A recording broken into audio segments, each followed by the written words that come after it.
Ladies and gentlemen, welcome to the 10 and 2 Real Forno Show. I'm your host, Tyler Fornes. We are going to be talking a lot about your Minnesota Vikings and a few elements that don't necessarily jump off the page as to why the Minnesota Vikings won the game against the New York Jets. But we're going to talk a lot about it today, and that is the red zone defense. Yes, the defense won the Vikings the football game. We're going to tell you all about it. And we're going to talk about the Lions game and how the Vikings unexplicitly went from favorites to underdogs within a matter of 2 hours this morning. Welcome to the Real Forno Show. Welcome to the Real Forno Show. Managing editor of the USA Today's Vikings Wire. Betting and college football analysis for the Fantasy Points website. Publisher of Substack Run and Shooter. Host of The Good, The Bad, and The Hungry on the Voices of Wrestling Podcast Network, as well as a member of Climbing the Pocket. You are looking live. I'm your host, Tyler Fornes. With me, as always, up in the corner, producer Dave down in Texas. Dave, did you have a heart attack yesterday like I did? Because let me tell you, that was stressful. Yes, it was. My heart was racing like crazy at the end of that game. And that's not good for me. I'm too old for that shit. But 10 and 2, baby. 10 and 2. Rack up another W. Oh, yeah, it was, look, you can say a lot about this team. You can say a lot about the game. They're finding ways to win, and it is objectively fan-freaking-tastic. It's really hard to make any sort of complaint about where this Vikings team currently is because they're winning. They continue to win, and they're doing a great job of finding new ways to win. One of those ways that the Vikings have figured out how to win, Dave, forcing turnovers to clinch football games. This is the fourth time they've done it so far this season. Also, the fourth month they've done it. They've done it in September against the Lions with the Josh Metellus interception. Did it in October when Cam Dantzler stripped Amir Smith-Marset. Did it in November when Patrick Peterson picked off Josh Allen in the red zone. And to clinch a 4-0 record, an undefeated record for the first time ever against the AFC East in the midst of a season, the Vikings picked off Mike White with a Cam Bynum interception on fourth down to seal the deal. Dave, I know there's a lot of different things to talk about this game, but I want to talk first about this red zone defense. Overall, big picture, Dave, the defense doesn't necessarily look the greatest. I mean, how can it? They allowed, I believe, 496 yards to the Jets, starting a backup quarterback, and the rushing game just was not there on a consistent level. Now, Zonovan Knight did have that long run, but it was mainly the passing game that was dominant on the day with Mike White throwing for, I believe, 396 yards. It might have been 369, and I'm having a moment of dyslexia where I'm mixing the numbers up. I'm going to take a look here in a second. But Ed Donatell says, yards don't particularly matter. It's scores. How many points can they restrict them to? And he is technically correct. You go back to the old John Madden, you score more points than the opposition, you win the game. Oh, absolutely. And I will say this much, Dave. He's right. It's about allowing points, and the Vikings allowed 22 points against the Jets. But most importantly, only one touchdown in 6 red zone attempts. 16 total points in 6 red zone attempts. Anybody is going to take that. And if you can play that kind of defense in the red zone, and we're going to pull up some red zone numbers here. Yes, but we don't want them to get into the red zone to have those attempts. Oh, that's where the old style folks are, like me. Yeah, well, this is also the new age NFL. You have to somewhat adapt. You still want to go with that old school style that you're talking about. Don't even allow them in the red zone. I am all for that. But let's also just be honest with ourselves. It's not 100% how that works. The Vikings have allowed. Now, these numbers are going to be kind of stark. Oh, shoot. Is it not updated through today's games yet? I'm going to Yesterday's find games. out, but yeah, Are that's what you I'm trying looking to at do. Elias Sports Bureau numbers? No, I'm looking at Pro ESPN. Football Reference. Ah, All right, here we go. They are updated. The Vikings have allowed the 13th least red zone attempts. So they are 20th in the National Football League they're tied 19th. 37 trips to the red zone. That is a shade over 3 per game. That's a pretty good number. The Atlanta Falcons are worse in the NFL, allowing 47. That is 4 per game. That can make a really big difference. Now, the Vikings have only allowed 21 touchdowns on red zone possessions. That currently is middle of the pack, tied for 15th in the league. But the red zone percentage, Dave, how often they allow teams to score, they are sitting at 20th in the league at 56.8%. A few weeks ago, we were talking about this Vikings team being the worst in the National Football League at allowing touchdowns in the red zone. The last 2 weeks, they are 1 for 9. 1 touchdown in 9 attempts. I'd say that's pretty darn good.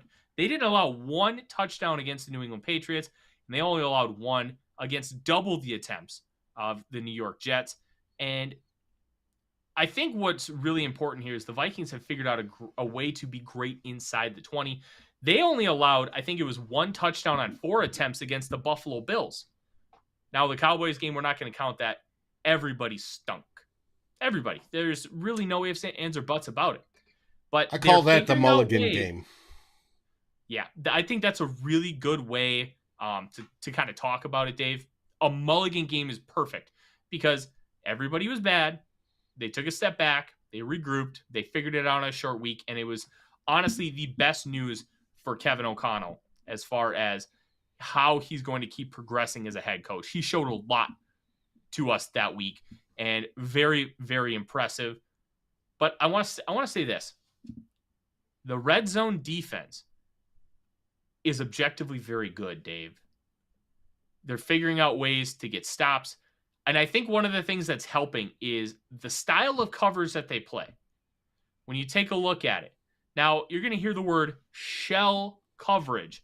That is a lazy as hell term that's essentially meant for the casual viewer to kind of give a super broad synopsis of what you're doing.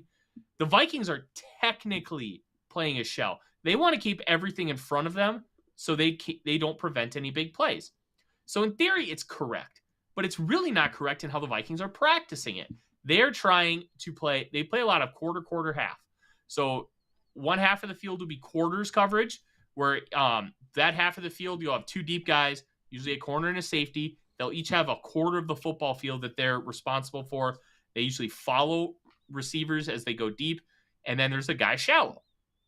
On the other side is half coverage. So you have one safety, usually Camryn Bynum, playing that half of the field. That's all his space. You have a guy shallow, and then you have another guy shallow as well. And it's just a different style of coverage. So one of the key things with this defense is they want to keep things guessing. They want to keep you guessing. They'll kind of mash up looks, play some zone blitzing, which the Vikings blitzed 11% more this week than they have all season. Really, really nice to see some adjustments from Ed Donatel.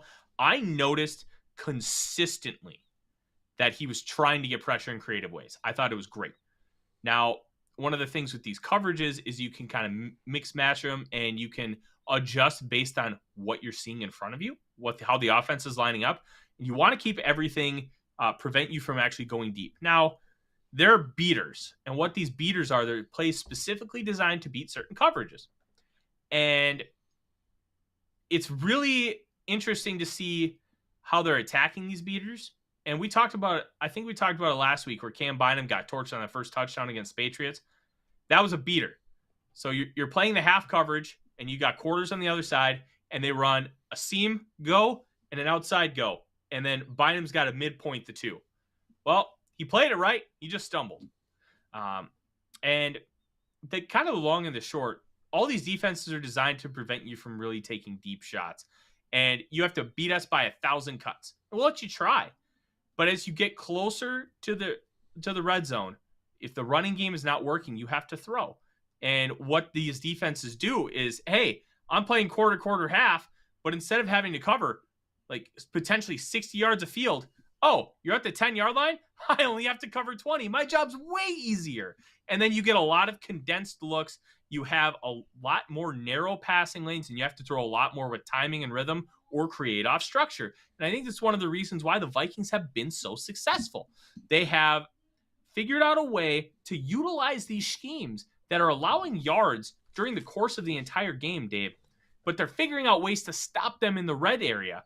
And it's because the field is so condensed. And if they can figure out ways to be more successful when the offense has more space to utilize, then I think this is where the Vikings can really take that next step. And I'm going to be very impressed to see if Ed Donatel is able to figure that out. There's a lot of talent on this team. There's a lot of talent specifically with Donatel. He's got over 30 years in the NFL. He's got coaching experience. But there is something to be desired, and that's why fans are so frustrated with this defense, because in between the 20s, they are objectively booty. I agree. But when they get into the red zone, it compresses the field. And like you said, Camryn Bynum has less area to cover. Harrison Smith has less area to cover.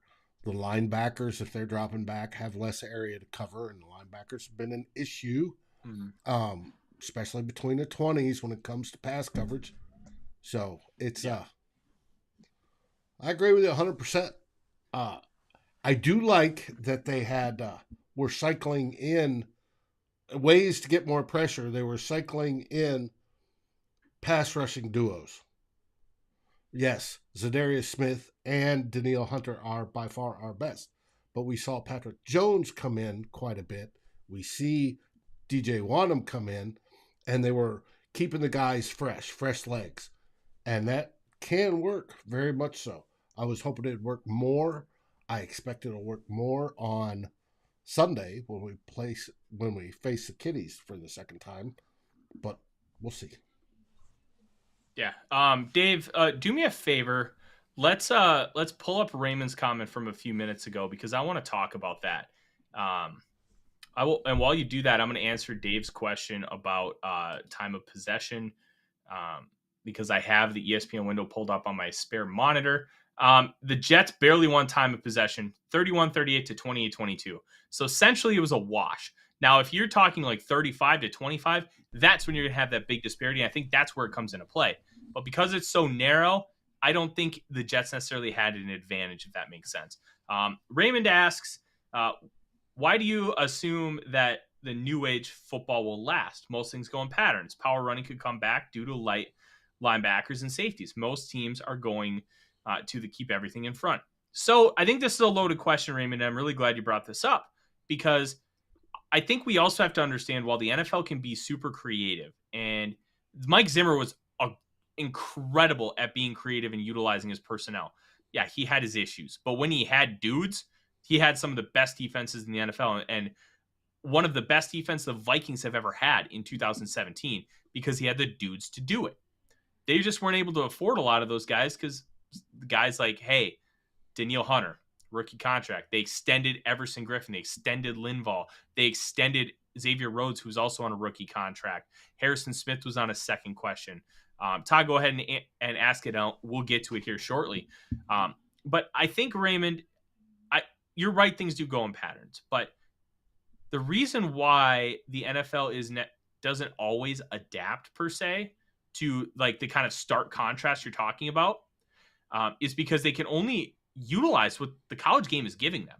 If you don't have guys who can run a power scheme and stay relatively durable, like Derrick Henry, there's only one Derrick Henry. And that's one of the reasons why the Titans are so successful, because he's an anomaly. He is the outlier. He can run this power game, and he can run it in his zone blocking scheme. He's a very unique personality, and the Titans play in a different style that most people can't. I think that you're going to see some teams try to run more, but I also think, take a look at the 49ers and why they're so successful, Raymond. They don't just run wide zone. They run duo. They run counter. And they have guys like Trent Williams pulling. And when Trent Williams pulls, imagine a super athletic freak that weighing 320 pounds running straight at you like a locomotive. Like, that's the kind of thing that San Francisco can do. And you're seeing teams run variations of that while utilizing these zone blocking concepts. So I think there are things with patterns, but I also don't think that the college game is going to be giving you power football anytime soon because, one, the NFL understands, and even college teams understand, like having a stud running back in college makes a humongous difference in comparison to having a stud running back in the NFL. They're usually some of the best athletes on the field, and defenses can be easily manipulated by tremendous backs. Once they get to the NFL, they don't always have that same translation. It's just kind of the way it is. I think you'll see a few teams here and there run that super power style. Georgia, tremendously successful at it, but they have like top 3 recruiting classes, so they can just go pick all the best dudes. Well, if you don't have tremendous tight ends like they do, it's going to be a lot harder to run those kind of concepts. And I use that point because if college football is not sending you all that stuff, it's going to be harder for all these teams to start running it, even if it becomes a trend. I do think that the Vic Fangio scheme is going to run its course, just like the Seattle cover 3, just like the Tampa 2. You're not going to be able to run it exactly the way Vic Fangio had it, and there's going to have to be offshoots. There's going to have to be adaptation, but it's the most popular one because of guys like Mahomes, Burrow, Herbert, guys who can just, like the old adage, chuck it and fuck it. They could do that and get away with it because they have tremendous arm talent. And running this kind of scheme makes them beat you while being less dynamic. And that's why it is as popular as it is.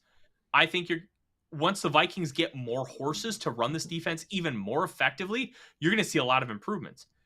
The best examples of this defense being successful, the 2018 Chicago Bears, when they traded for Khalil Mack, they had Leonard Floyd, Roquan Smith, Eddie Jackson, All-Pro Kyle Fuller outside. They had the dudes to run it. Akeem Hicks in the middle. And last year's Denver Broncos. And then you could even say this year's Denver Broncos because they're running a very similar style.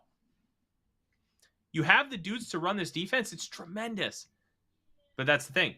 You have to have the dudes to run it. And quite frankly, the Vikings aren't quite there yet. Next year, I think we're going to see a lot of improvements because they're going to have an improved roster.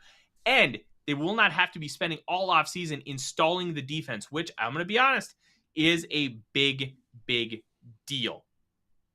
Not having to install a defense is going to help because they're already going to have that base knowledge.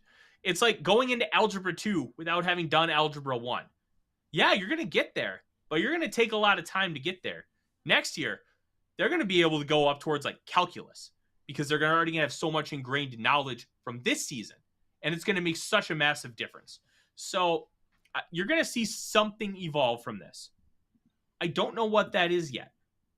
Nobody knows what that is yet. We're going to know when somebody creates it. And when that happens, we'll be talking about it. And we'll be asking ourselves, should the Vikings do this? But until then, like, this defense is working. And it's going to keep getting better with comfortability and better horses to run it. Well, one of the parts of this defense is they wanted speed.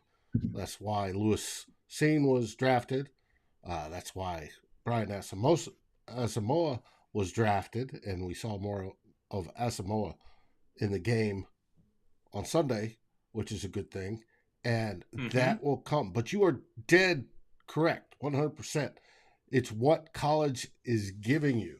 And as we talked about, football is cyclical, or I have many times, and it is. We'll go back, we'll switch things, heavy run, heavy pass, and it all goes, and the defense tries to figure it out, shuts it down, and it's almost, defense is always reacting. It's a little bit late most of the time, so you have the big pass happy. Well, now that's sort of getting shut down because they've gone more to the zone coverage to keep all that stuff in front. But how do you beat that? You run the ball more. Well, do you have the horses to run the ball? You talked about the big monster backs. Well, part of that also comes with the style of line play and Todd's been talking about this too, is you have basically two styles of line. It's more than that, but basically two. You got power and zone, right? Zone takes a smaller lineman, moves him fast, moves him at angles. Power is just mano a mano. I'm the biggest dude here, and I'm going to take you out on the other side, right? And I hope to push at the snap of the ball. The offensive line hopes to push you 3 yards. If they can push the whole defense 3 yards every time, they'll run every time. It works like a champ. But they don't train. College football doesn't play that way. High school doesn't play that way.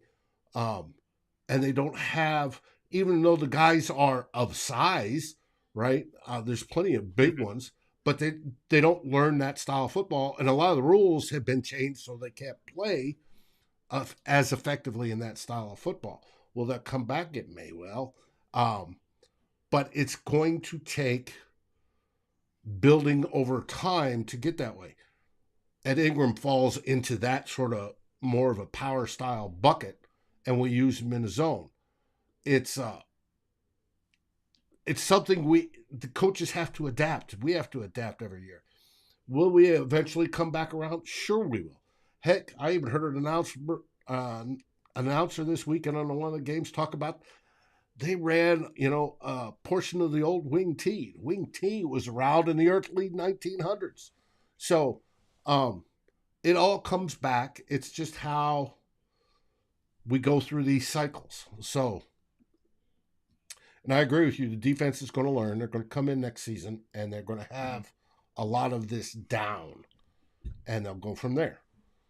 So. Mm-hmm. Yeah. Couple things. I'm going to answer a question that Todd had about Adam Thielen running horizontal instead of vertical. He's kind of always done that. His idea is to look for as much space as he can so he can get yards, but sometimes he doesn't always make the best decision or have the best vision. Against the Patriots, he ran horizontal when he should have run vertical. You would have gotten about 5 or 6 more yards. I think it's just a vision thing, and Thielen doesn't have the best in the open field. I think that's one of the reasons that has limited him as far as being more than a possession style receiver. And it's not a slight on Thielen. He's tremendous, and he's had a great career. But some guys have it and some guys don't. I don't think Thielen has it. But I'm going to use that, Dave, as a transition, because one thing I saw a couple times, and we talked about it on the final score, which make sure you check out every Vikings game at the 2-minute warning in the fourth quarter until the end, and then there will be even more analysis afterwards. Heck, when the Vikings played the Bills, the show was an hour and a half long. There is no time constraint. It is until the game is done. Tremendous stuff. I joined Dave yesterday, and one thing I noticed, 2 times early in the game, Kirk Cousins threw a corner route. The receiver ran it flat. Thielen did it once, and Jefferson did it once.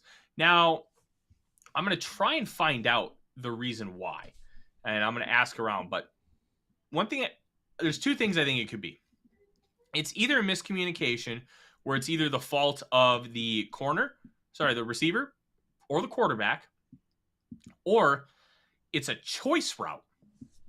And pre-snap, Kirk is seeing something different than what the receiver is seeing post-snap, and they are not on the same page. I think it's one of those 2 things. Somebody's at fault, but they both could technically be right. It's a very interesting one. And it was very disappointing to see that at this point in the season, considering how many times they've run some of these plays, because this entire offense, it's like what Coach Boone ran in Remember the Titans. 6 plays, split veer, just like Novocaine. Give it time, it always works. Like, you're running the same, like, you're absolutely. I hate the veer too. It's incredibly difficult to play against because it doesn't matter how good you are. If you don't stay disciplined, you're screwed.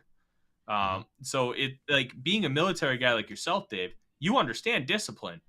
Discipline, as simple as a concept as it is, it's incredibly difficult because you have to stay consistent. And the Vikings run about, I guess, around 8 to 10 passing concepts, and then they spam them. And what I mean by that is they continuously run them, but they run them from different formations. They run them from different looks, and it doesn't necessarily matter because you're always seeing a different look every time they run, let's say dagger, where they run a go route, a 9 route from the inside, and then usually a guy like Jefferson, because Cooper Kupp did this all last year, runs a backside dig, so goes up about 10, 15 yards and cuts right inside. And the idea of that inside go route is to clear out that safety, and then you have this nice pocket that he can just settle down in. Easy pitch and catch as long as you have the protection. They do that consistently. So the fact that they missed these, Dave, to me was inherently more frustrating than anything else. David's talking about their Jets may have dictated flat routes. That's where we talk about it. It could be a miscommunication on the receivers heard something in the huddle that they thought that Kirk didn't convey correctly, or it was a read on the receiver's part, or a read on the Kirk's part that they got screwed up, and it could be. So we don't know.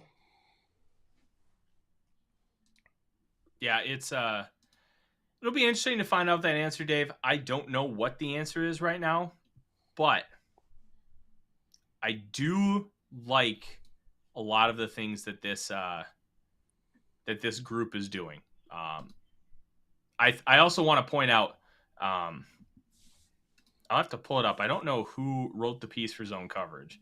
It was not our good friend Luke.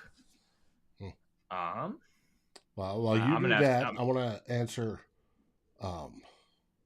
Warren said, "Good point, Todd, but Ingram's the worst pass protecting guard in the league." That is not technically true.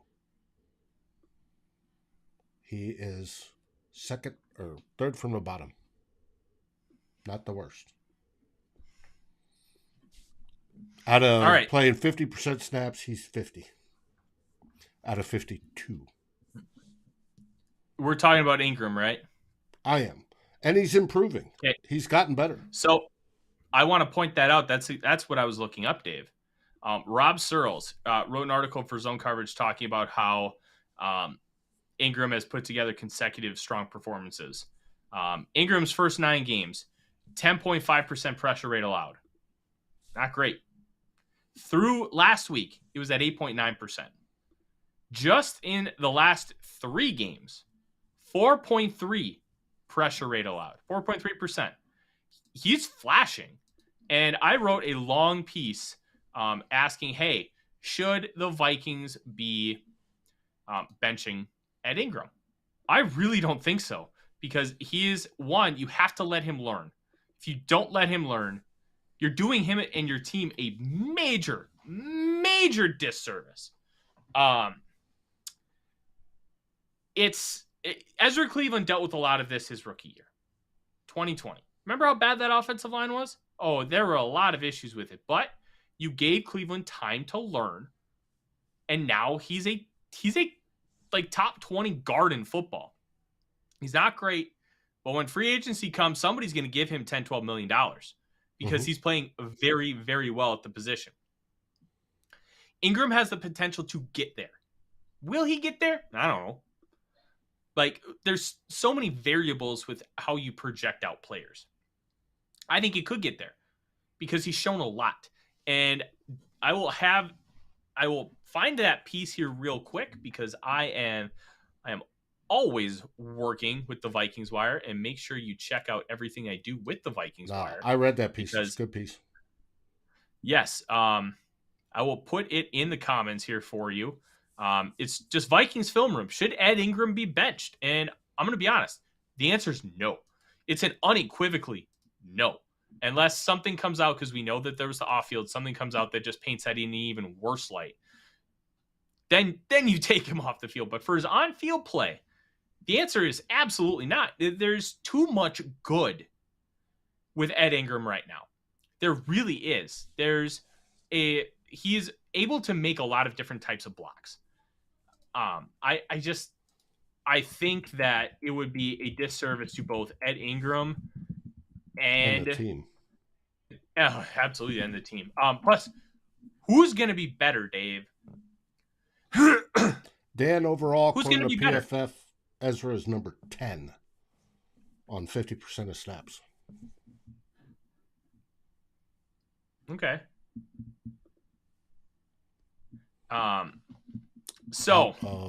Andrew just asked, why do we have to rate and see 56. Reed?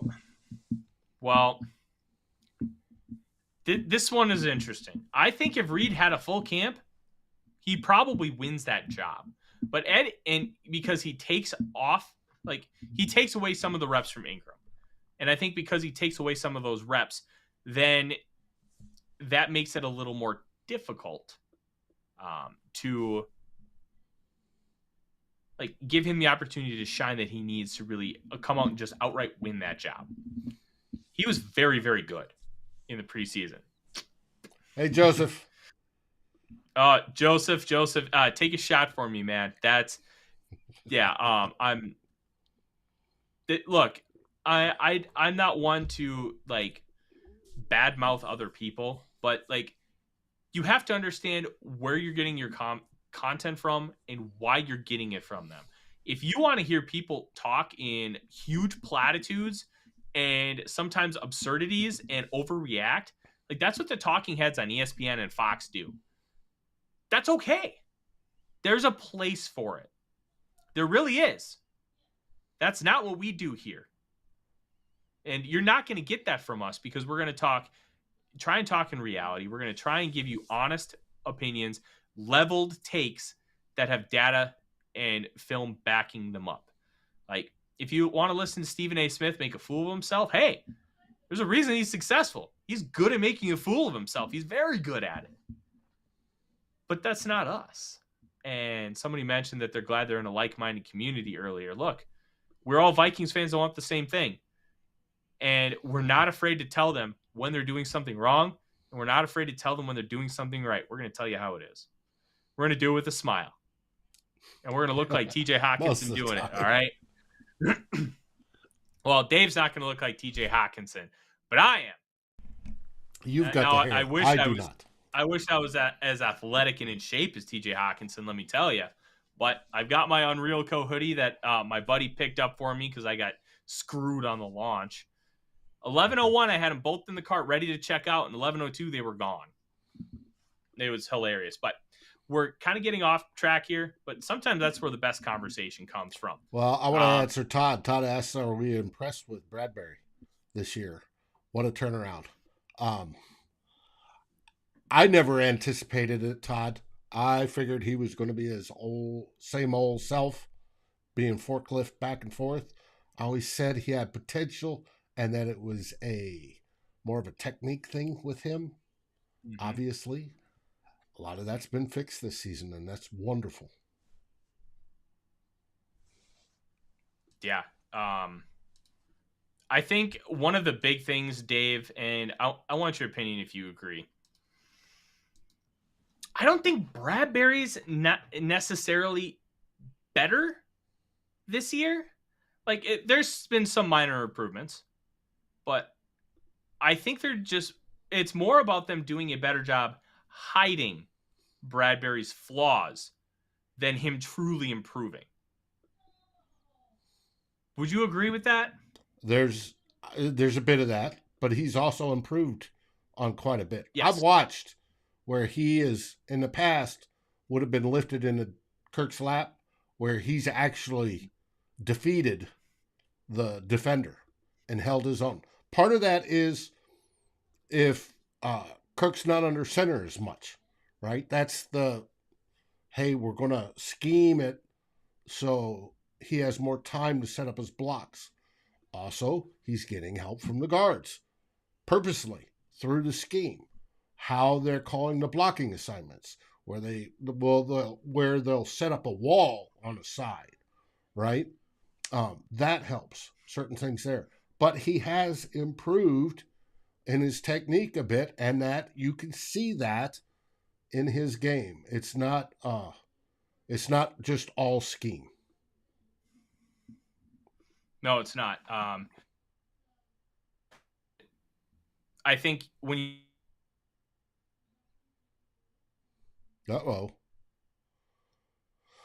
and we get the internet gremlins.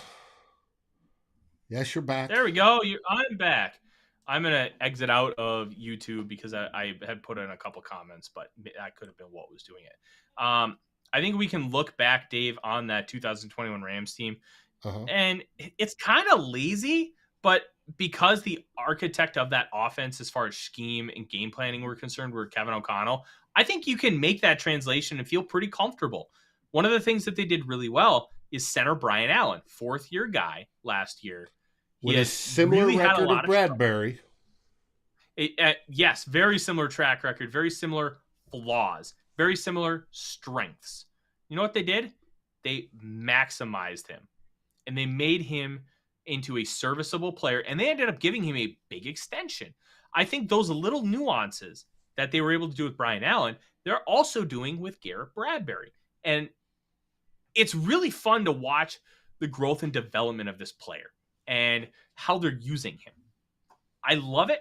I think it's tremendous. I also think, and we can go down the rabbit hole, I also think it's why the Vikings probably shouldn't re-sign Garrett Bradbury, because I think he's going to cost too much money. What's the, considering our cap situation, Dave, because that has to be part of the conversation. How much money are you comfortable considering where the Vikings are at giving Garrett Bradbury per season? His fifth-year option would have been worth 12. He's nowhere near that, maybe 6. But I think he's going to demand more than that. So I'd let him walk. He's got the butt sweat problem. We can find a good center in the draft next year. I think he's one of those where you save money by letting him walk and drafting somebody versus re-signing him. If you re-sign him, even at my number, it's say $6 million per, that's $6 million more that goes to the cap versus a rookie that's going to cost $1 million or $2 million. So, and you're going to need that for other investments, because there are some people that are on 1-year deals this year that we may want to re-sign. Patrick Peterson may be one of them. He's having a renaissance season. He's one. You've got Dalvin Tomlinson on the line. He could be another because his contract's up.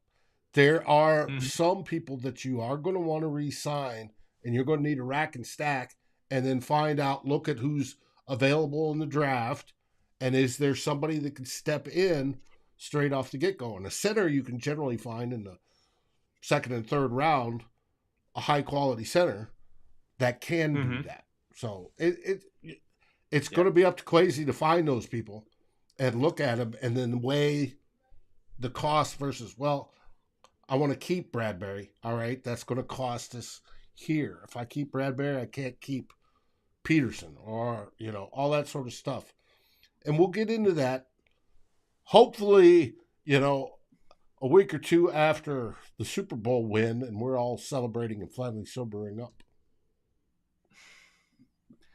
Yeah, but listen, if the Vikings end up winning a Super Bowl, listen, Dave, you and I may be getting drunk on the air that Monday because it is going to be special. I guarantee it. That final score is going to be lit. I guarantee it. Like, the only thing I can think is I'm honestly going to be covering the game because of my responsibilities for Vikings Wire. I won't even get a chance to really celebrate because I'll have to just start bumping out content. Well, and is that not the most Vikings thing? I won't be able to like run around, pop bottles or anything. I'm just going to have to sit at my computer and type. Like it's just perfect, right? But let's answer this question from Raymond. Raymond, I really appreciate your thought-provoking questions, and I mean that with all sincerity. It's really good to kind of delve into some of these topics. And one of these days, we're going to have a questions-only show where it's just you guys feeding me stuff and we have a good conversation. Do you think that Kirk, we could get him to stay for less? Raymond has a feeling that Kirk is going to get an extension to make it team-friendly because of his relationship with KOC. That's interesting. I had lunch with our German friend, Jonas Stark, who makes a lot of appearances here on Climbing the Pocket today. He was in town for the game, so we had an opportunity to meet one of the nicest guys. Highly recommend you go follow him on Twitter. I think we were having the same conversation. Would Kirk Cousins, because of situationally, would he be willing to take less on a longer term extension? Because at the end of his career, Drew Brees wasn't asking for market value. He was making, I don't know, $5 to $10 million less than the top quarterbacks were making. And we know Tom Brady did that most of his career. Well, Tom Brady, I won't compare it to, Dave. Tom Brady was married to Giselle. Obviously, they're getting a divorce now.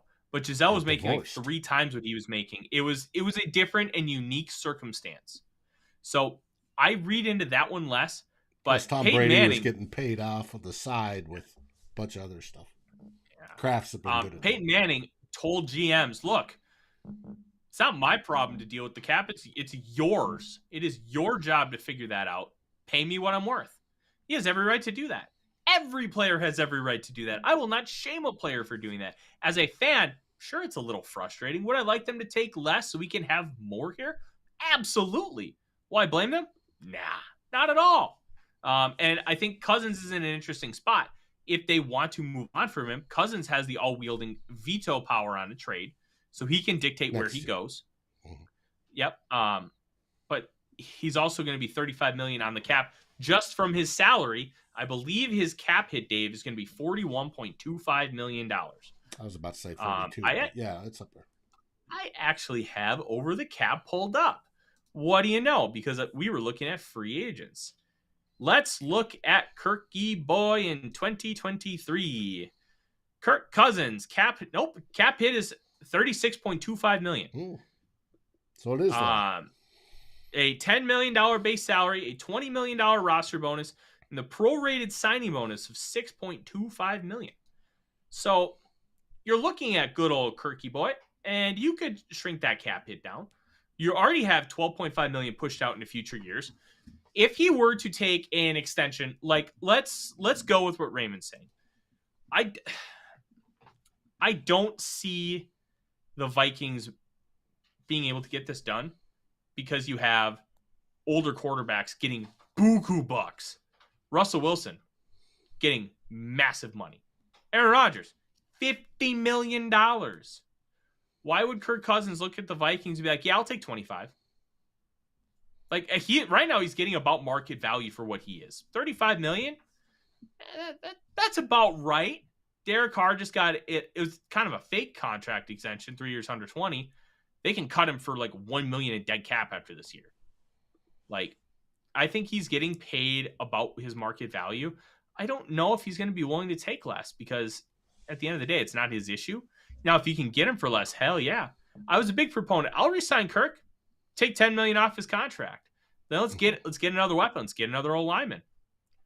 But we weren't able to do that. We got him for honestly less than I thought we would have, considering what the market was growing to be. That 1 year, $35 million extension, Dave. It'll be interesting to see what happens this offseason because Kirk has objectively played worse while he's also played better.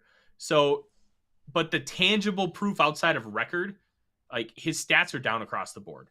But when you watch the film, which needs to be taken into consideration because there's some people like, oh, I don't want to hear about your eyes. No, you have to use your eyes because that's data. Data is important in these conversations. Analytics, baseline stats, and film all combine to form the most honest opinion, most informed opinion you can have. I'm very interested to see what happens with Kirk because his quarterback class is good. Mm-hmm. And Kirk Cousins is 34. But he's also winning at a much higher rate than he's ever done before. I'm very intrigued to see what that happens. Joseph, I will text the wife and maybe we can get an appearance from Mr. Odie Boy. Wife is home today, so I get to do this in peace without my feet being bit. It's wonderful. Your toes being used as a chew toy. Oh, at some point, due to Kirk's age, the team is going to have to look for the future.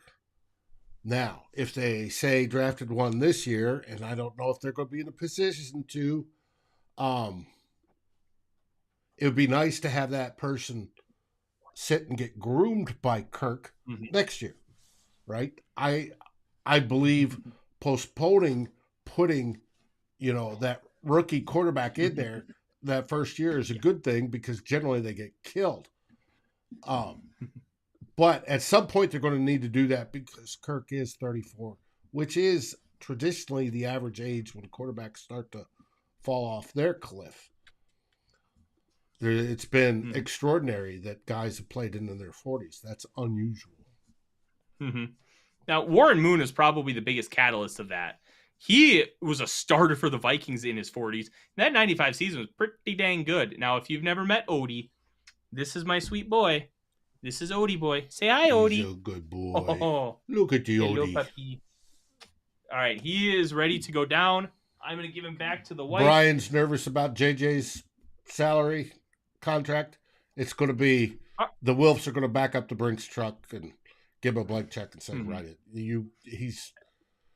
You've got the best wide receiver in the NFL. You give him what he wants. Yeah. I did a long piece about Justin Jefferson's extension, Dave. I'm going to put that as well in the comments so people can read that. I'm going to be honest. I think that Jefferson is going to get a big extension. I think he deserves a big extension. I think you give him a big extension.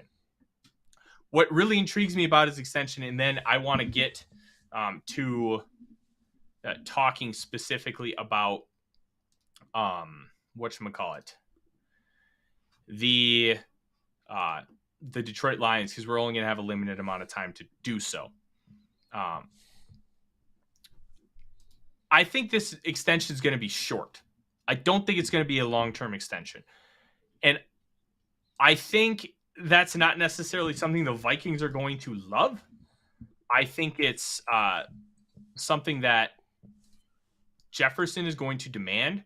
Now, one thing I did in that article is I listed all the recent extensions for wide receivers. There are a lot of extensions this offseason. DK Metcalf, AJ Brown, Terry McLaurin, Deontay Johnson, Stephon Diggs, Devontae Adams. Like, we had a lot of big name receivers signing long-term extensions. But only the older guys signed extensions 4 years or greater. Only one going into his second contract signed a 4-year deal, and that was AJ Brown. He got $25 million a year, more than any of the other guys that signed those 2 or 3 year extensions. And I think that's noteworthy. Right, the guys because they want to come back up while they're still in their prime. Yeah. And if Justin Jefferson came into the league at 21, okay, if he signs a 3-year extension, he can cash in again before he's 30. He'll negotiate that at 28. Like, I think that's going to be a factor that isn't necessarily getting a lot of pub right now because they are figuring it out, Dave. They're figuring out how to maximize their money. Because look, some people may see it as greedy. I see it as, hey, you have a narrow window to make as much money as you can playing this incredibly violent game that can destroy your body. Take advantage of it. Get as much money as you can. Absolutely. Enjoy the money. And I don't know what kind of person Jefferson is as far as how he values things, and I'm not going to try and extrapolate. But from a strictly business sense, my projection is 3 years, $96 million, fully guaranteed, $32 million a season. That's my guess. I also think that the Vikings might be willing to go a little higher as far as the average per year if he gives them more years. And I think that's going to be the interesting aspect of this negotiation. Will he have to take a little less per year to get the shorter term deal so he can cash in again in a couple years quicker? All of these negotiations are very interesting, but I think Jefferson might get a fully guaranteed contract extension because of his style of play. It's sustainable. You're not asking him to be overly explosive. You're not asking him to, like, hey, you have to have deep speed. He is such a technician, and he's so great at it, and he's fast at the same time. But everything he does, the style of play, it's sustainable, and you can expect him to continue to do that for years and years and years and years and years. And one thing that is really interesting about him, look at Chris Carter. Look at how sustainable his style of play was throughout the course of his career. Obviously, 94 and 95, when he hit 122 receptions each of those years, he was insane. He was tremendous. That type of production wasn't super sustainable, but he was at his absolute peak in prime. Those last 3 years with the Vikings, when it was him and Randy Moss, like, he was still able to do a lot, but his athleticism was waning. But because of his technical prowess and great hands, he was able to extend his career out quite a bit. And that instance, Dave, I think you can directly correlate to Justin Jefferson. Even when his athleticism wanes, you're going to see him win. And that's why Adam Thielen, with his athleticism waning, he's still able to win because of his style of winning has not changed. It's less explosive. He didn't get technically worse.